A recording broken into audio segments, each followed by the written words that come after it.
In Bolivia, old airliners are used to maintain essential communications. It is dangerous, but now that we have VOR and other navigation equipment, we have a lot more experience. Today we can say we have a lot of knowledge. The pilots before us have pioneered this work.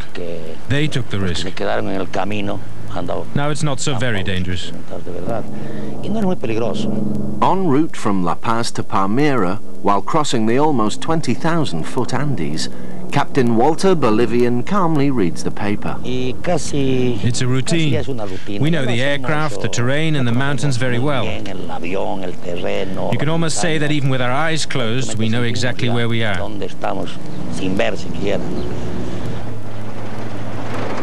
La Paz, Bolivia, built in a dip in the Alto Plano, at 13,000 feet, the highest capital in the world. Here in the thin air live 2 million people with a big appetite for beef. But cattle cannot survive the harsh conditions of the high country, so all the meat has to be flown in. In the back country, the Beni, an enormous marshland bordering Brazil, the only economical commodity is cattle. Millions of head are herded here. Walter Bolivian flies in whenever cattle are available for slaughter. People live on farms in small communities. Life is simple, the cattle providing their only income.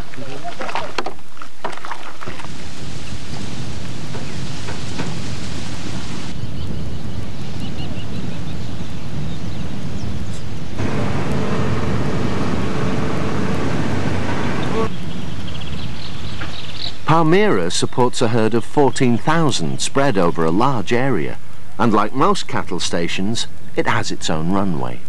All the runways in the Beni are dirt. Only Trinidad has a hard surface, but they're doing major maintenance on that, so you can guess how good that was. San Borja is reasonable, lots of gravel, but most runways are like this, grass and dirt, and some a little worse than others. The designers of the Convair 440 could never have imagined their plane being operated like this. It was one of the last short-haul piston airliners made. The aircraft was designed to transport passengers from decent paved runways and is not really suited to the work it does now.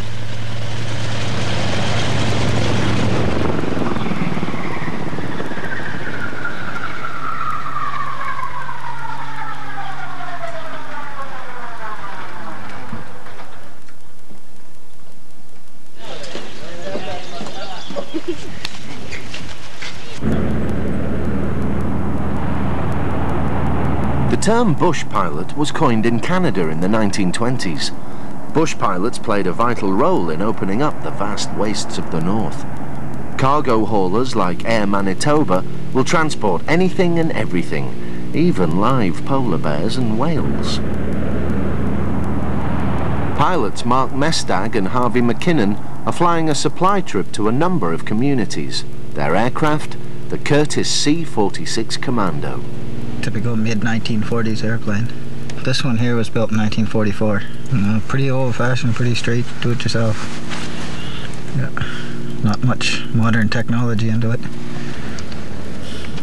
It's nice for a change, but it's a lot of work. A lot of outside work, a lot of physical work. Keeps you in shape.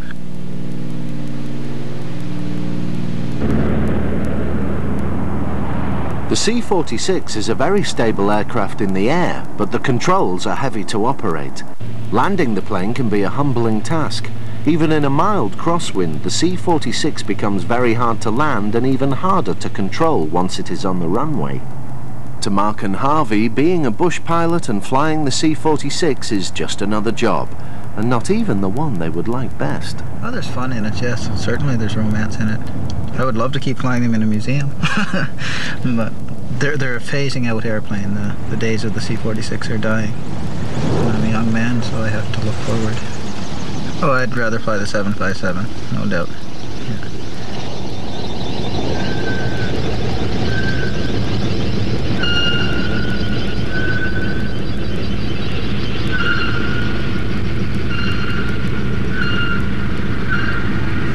This is the original no-frills airline. The pilots have to do the loading and unloading themselves.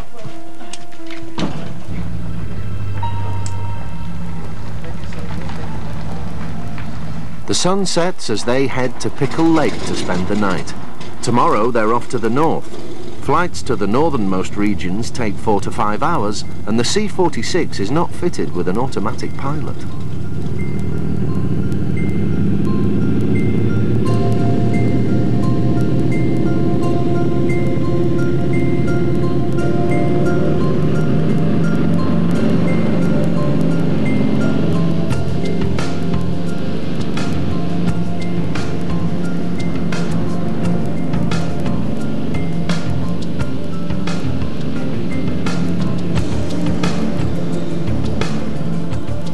Being a bush pilot in northern Canada is a tough but essential job.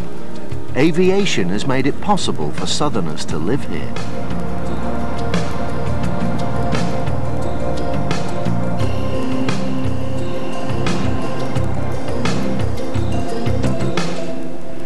It's early morning in Palmyra, Bolivia. The temperature is already approaching 38 degrees Celsius. The 18 cylinders of the R2800 aren't in the mood to start. The Convair 440 used to be pressurized and air-conditioned, but to increase the payload, everything that is not essential has been taken out. That also reduces the number of systems that can break down.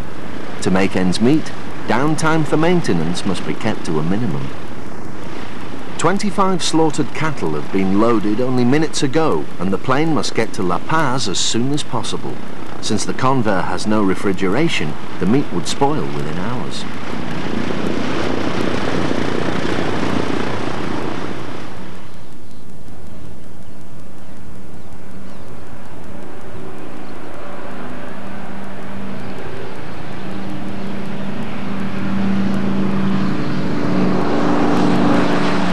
To get to La Paz, the Convair must climb to 16,500 feet. The flight time is 90 minutes, and most of that is spent climbing, which is hard on the engines. In good weather, the mountain pass to La Paz is crossed easily, but the weather can change rapidly, trapping the plane among the peaks. Turning back also means the loss of a valuable cargo, so the pilots are faced with a difficult decision when the weather turns sour. Hey, izquierda, izquierda, izquierda.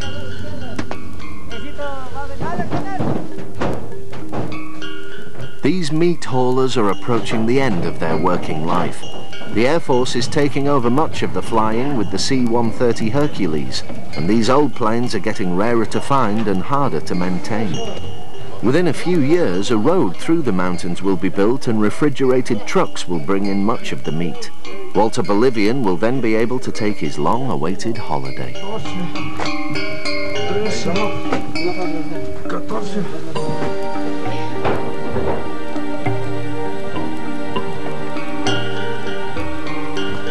Flying in developing regions often means the difference between life and death. Many of the pilots are volunteers dedicating a few years of their lives to this cause.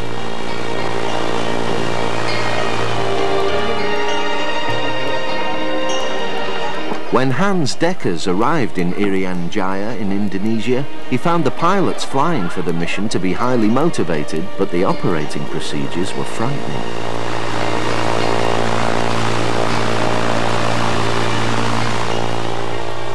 It was all done by the seat of the pants, highly dependent on the individual skills of the pilot.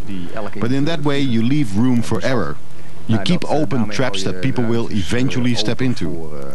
And if you apply the philosophy with which an airline organizes its operations and plans maneuvers like takeoffs and landings and en route in the mountains, with, as a final objective, flight safety to these Cessnas, then it works out that people don't have to reinvent the wheel every time again.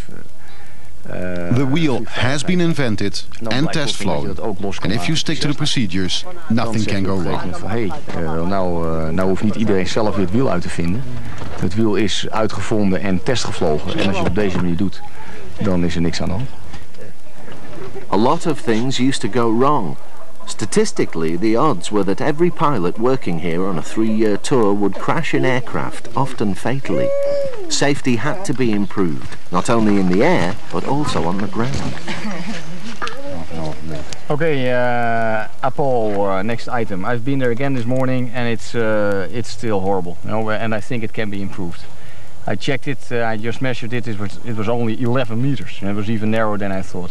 What I want to propose is that we, for instance, close it as of the 31st of December next year, so they've got a year's time to do a 3-month job of improving it, and then call it a day. Now, then we're still having a problem with people, after a year from now, having to get there, like Paters. I mean, there's a real old guy who has to walk, 20 miles to the jungle over there. I mean, he's old. Yeah, really, I think, if we give him a year for a 3-month job, that's enough. We work our ass off to improve the flight safety. That's the least thing they can do. The pilots are fully committed to maintaining the service, but the people of Opogo must first improve the runway. It was, to my opinion, extremely dangerous. It is a miracle that not more accidents happen. Look, if you don't have clear references, then you must every time a certain mountain wind blows over a strip, or the grass is too long, or the runway is a bit soft, you must guess if you can take this load out or that load in. Or it is turbulent. What speed do I need just after takeoff? It was too much seat of the pants, and that takes a lot of experience. So that was a problem when you got new guys to fly here. You had to train them for many months to give them the experience before you could make them fully operational and send them anywhere.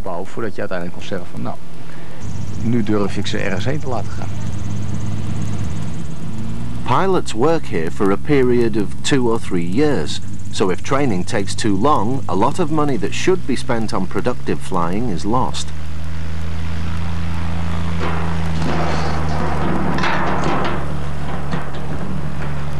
The Cessna 185 is unbeatable in this line of work, but it is no longer being made and is still as expensive as when it first came off the production line. Great care has to be taken to preserve the pilots and their planes. Strict as they may be, the operating procedures ensure that important safety checks are being carried out, though they may forever change the face of the bush pilot. The old bush pilot was a man with heart for the people, a heart for the job, and with a lot of drive and perseverance. But with a relatively light baggage of aviation knowledge, he did this difficult job. And the new guy, well, he is identical to the pilot in a fighter squadron or an airline. But you must not come here for the money, or if you can't stand that there are no fancy restaurants or whatever. You must believe in this work and love the challenge. Frans restaurant is of wat dan ook. Je moet natuurlijk wel achter het werk staan en je moet een beetje houden van een bepaalde uitdaging. Bush pilots operate in the most challenging environments. The spirit of the early pioneers of flight seems to live on in their work. Let's say that the heroism, if that ever existed, has been taken out of it. The machoism is gone. Now you must concentrate and do your job properly and it will work out. But whatever you say, it remains bush flying, because the land is so utterly challenging.